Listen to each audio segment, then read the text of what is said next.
नहीं, आप ठीक कह रहे हैं कि चाहे कोई घर हो, चाहे कोई पार्टी हो, चाहे कोई कंपनी हो, जब वो फायदे में चल रही होती है तो उसको चलाना ज्यादा आसान होता है, और जब नुकसान होता है और वो टारगेट अचीव नहीं होते, जो गोल होता है वो अचीव नहीं होता, तो फिर थोड़ा मुश्किल हो जाता है। वो एक अंग्रेजी की कहावत है कि victory has many fathers but defeat is orphan.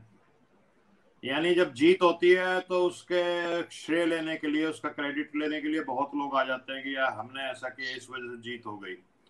और जब हार होती है तो लोग एक दूसरे को ब्लेम करना शुरू कर देते हैं, आरोप लगाना कर देते हैं। और ये गठबंधन यहाँ तक चला, सबको उम्मीद थी कि गठबंधन की सरकार चलेगी, बनेगी। अब जो भी कारण रहे हों, चाहे ईवीएम का भी एक बहुत बड़ा मामला निकल करके आया है, जो भी कारण हो, सरकार तो भारतीय जनता पार्टी की ही बन रही है। अब ऐसे में जैसे ही सरकार बनी, आपने देखा समाजवादी पार्टी के हजारों कार्यकर्ताओं के ऊपर एकदम मुकदमे दर्ज हो गए हैं, जबकि अभी तो शपथ ग्रहण समारोह भी नहीं हुआ। तो ये जो अगले 2 साल का जो समय रहेगा लोकसभा चुनाव तक, ये बहुत कश्मकश और संघर्ष वाला समय रहेगा। इसमें बहुत जबरदस्त संघर्ष होगा, क्योंकि लोकसभा के चुनाव में भारतीय जनता पार्टी चाहेगी कि वो अपना पुराना वाला जो परिणाम 2019 का रिपीट करें। और अगर इस तरह से होता है तो दूसरी तरफ ये जो समाजवादी पार्टी का गठबंधन है, वो चाहेगा कि हम अपने आप को इम्प्रूव करें लोकसभा चुनाव में। तो एक जबरदस्त कश्मकश होगी। जो राजनीति है वो उसकी बिल्कुल उसकी चरम सीमा, हर तरह के हथकंडे की आपको अगले 2 साल में देखने को मिलेगी। ठीक है। और जी, तो अब देखने वाली बात है, वो कहते हैं ना कि क्राइसिस में ही लीडरशिप टेस्ट होता है। तो ये अगले 2 साल जो हैं वो एक क्राइसिस के रहेंगे, एक चुनौती पूर्ण रहेंगे। तो इसमें अखिलेश की लीडरशिप क्वालिटी का टेस्ट होगा कि कैसे स्वामी प्रसाद मौर्य जी और धर्म सिंह सैनी टाइप के जो भी नेता बड़े बड़े थे, जो कैबिनेट मंत्रालय छोड़ करके आए थे अखिलेश के साथ, और वो विधानसभा चुनाव हार गए किन्हीं कारणों से, तो उनको कैसे मान सम्मान दिया जाए, उनको किस तरह से उनको वो दर्जा दिया जाए ताकि वो महसूस ना करें, क्योंकि ये तो पूरी टीम की जीत और हार होती है, उनको साथ रखना। फिर जयंत चौधरी के ऊपर विधानसभा से चुनाव से पहले भी भारतीय जनता पार्टी ने बहुत ज्यादा डोरे डाले थे कि आपको ये दे देंगे, वो दे देंगे, मंत्री का दर्जा दे देंगे, वगैरह वगैरह। तो जयंत चौधरी के ऊपर मुझे लगता है कि भारतीय जनता पार्टी वाले लोग अगले 1-1.5 साल काम करेंगे, क्योंकि वो पश्चिमी उत्तर प्रदेश में ये जो कमजोरी उनके यहाँ आ गई है उसको दूर करने की पूरी कोशिश करेंगे। तो ये एक बहुत बड़ा 2 साल का चुनौतीपूर्ण, और जिसको कहते हैं कि अखिलेश यादव की लीडरशिप का टेस्ट होने जा रहा है, उसकी परीक्षा होने जा रही है। तो देखते हैं आगे क्या होता है। राहुल जी, जी हाँ, हेलो, आवाज आ रही है मेरी आपको?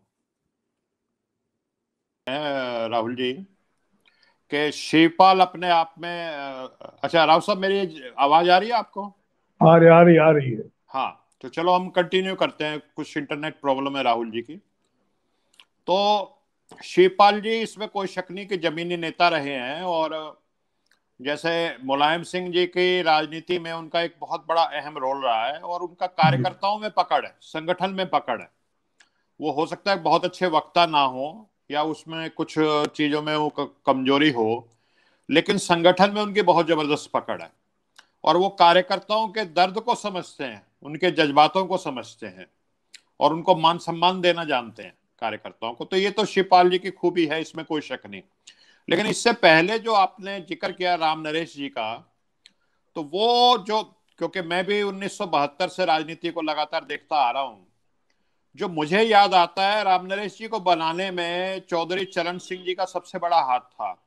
ये बात आप बिल्कुल ठीक कह रहे हैं कि राम नरेश जी का नाम भी बहुत ही कम लोग जानते थे, उनका कोई राजनीति के पटल में ज्यादा कोई नाम नहीं था, और काफी लोग हैरान हुए जब राम नरेश यादव जी का नाम आया मुख्यमंत्री बनाने के लिए 1977 में, कि भाई ये किसको बना दिया। काफी लोग तो जानते नहीं थे उनको उत्तर प्रदेश में।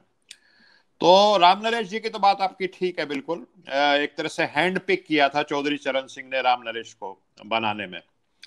बाकी एक चीज ये है कि हर चीज इवॉल्व होती है, समय के अनुसार बदलती है और इवोल्यूशन चलता रहता है। तो मैं जो पिछले 4-5 साल से अखिलेश को देख रहा हूं, खास तौर पे 2017 के बाद जो वो चुनाव हारे, तो उनकी लीडरशिप में लगातार ट्रांसफॉर्मेशन हुआ है और अप्रोच में लगातार ट्रांसफॉर्मेशन हुआ है, बदलाव आया है समय के अनुसार। जो इवोल्यूशन है वो हुआ है, इवॉल्व की उनकी लीडरशिप।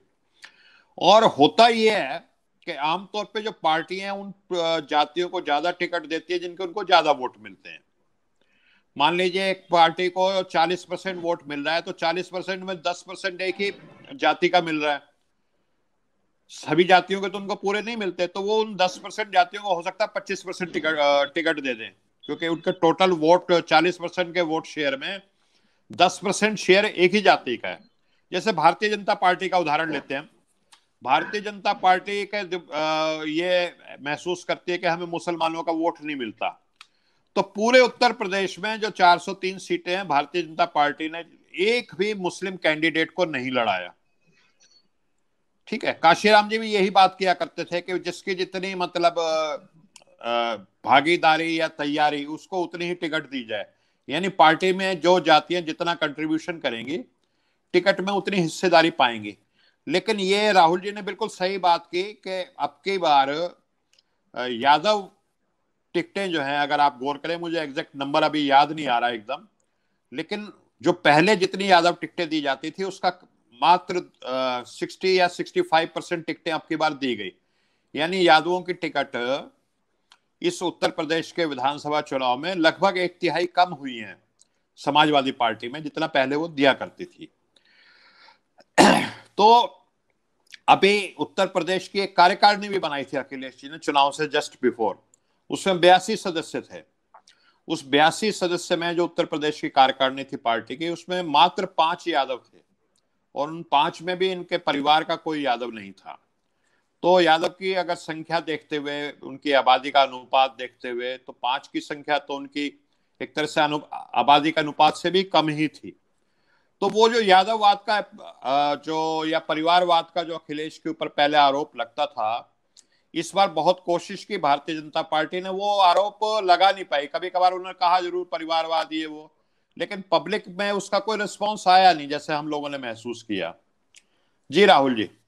और आप हमसे जुड़े रहने के लिए सब्सक्राइब करें YouTube पर, फॉलो करें Twitter पर और लाइक करें Facebook पर। और ज्यादा जानकारी के लिए आपको टाइप करना होगा सिर्फ न्यूज़ नशा।